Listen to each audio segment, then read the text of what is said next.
জীবনে চলার পথে দুই একটা বাসখানি এমন মানুষ হয়তো খুঁজে পাওয়াই বাহুল্য। কারণ প্রতিটি জীবনেই কোনো না কোনো সুখ দুঃখ কষ্টের মাঝে কারো না কারো কাছ থেকে আমরা সচরাচর বাঁশ খেয়ে থাকি। ওই বাঁশগুলো জমিয়ে রাখলে হয়তো দুই একটা মই বানানো সহজ হয়ে যেত, অথবা দুই একটা আড়া বানানো যেত। আপনারা কি কেউ আড়া চিনলেন? আড়াটা হচ্ছে আমাদের বরিশালের ভাষায় বলে আড়া বানিয়ে আড়াতে হচ্ছে কাপড় শুকায়। যাই হোক, এখানে আর আড়া বা মই আমরা কোনোটাই বানাতে আসিনি। মূলত আমি আর আমার মা বাঁশঝাড় দেখতে এসেছি। আমাদের বাঁশঝাড়ের পাশেই আর একটা নতুন হচ্ছে জমি আছে, যেটা আরেকজন কিনেছে। ওই জমিতেই মূলত আমাদের বাঁশের কয়েকটা বাঁশ ওনাদের জায়গাতে পড়েছে, ওটাই আসলে চেক করতে আসা।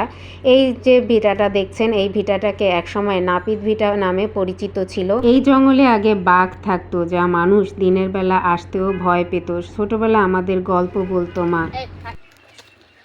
অনেক দেখছি, অনেক দেখছি তো। আমি একটা নাচি, কত সুন্দর সাঁতার কাটা, ওদের জন্য সহজ, তাই না? আমাদের বাড়ির পাশে আর একটা বাড়ির আশপাশ দিয়ে ঘোরাঘুরি করছিলাম। খালের দিকে তাকাতেই মনে পড়ে গেল এখানে বিশাল একটা বট গাছ ছিল, যেই বট গাছে ভূত থাকতো। ছোটবেলায় আমরা এই দিকে আসতামই না। আগে প্রচণ্ড জঙ্গল ছিল, যার কারণে এই দিকে পাড়া দেওয়া তো দূরের কথা, এই দিকে তাকাতামই না, এতটা ভয় পেতাম। এখন আশপাশে অনেক বাড়িঘর হয়েছে, যার কারণে ভয়ভীতির কোনো অবস্থাই নেই। তবে বট গাছটা এখনও আছে, দেখে কিছুটা ভয়াবহই মনে হচ্ছে। ছোটবেলায় মায়ের কাছে অনেক গল্প শুনতাম, এই বট গাছে নাকি একজন আত্মহত্যা করেছিল এবং তার ভূত আশপাশেই থাকে। এ কারণে আসলে কখনোই আমরা এদিকে আসতাম না এবং সবাই প্রচণ্ড ভয় পেত। কিন্তু এখন আর এমনটা মনে হচ্ছে না। তবে ছোট বোনটা আসলে বলছিল যে চল চল চল আমরা বাড়ি যাই। সবাই মিলে আম কেটে খাচ্ছিলাম, অন্যদিকে বাচ্চা কাচ্চারা খাচ্ছিল। তো এইদিকে তুবার খাওয়া দেখে আমার ছেলে চিল্লায় উঠছে, আম্মু আসো আসো, দেখো তুবা কিভাবে আম খাচ্ছে, কিভাবে লবণ দিয়ে ঝাল দিয়ে আম খাচ্ছে, আসো দেখে যাও।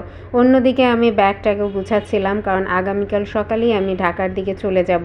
তো এনার খাওয়া দেখে আসলে অবাক দৃষ্টিতে তাকিয়েছিলাম, সাথে একটু ভিডিও করে নিলাম।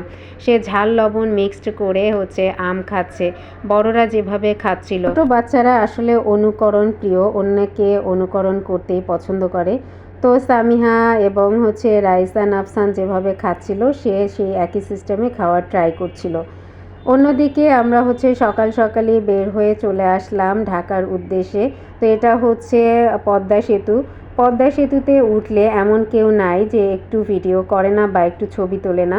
আমিও এমনটাই, জানালা দিয়ে একটু চোখ দিয়ে চোখ বুলিয়ে নিলাম।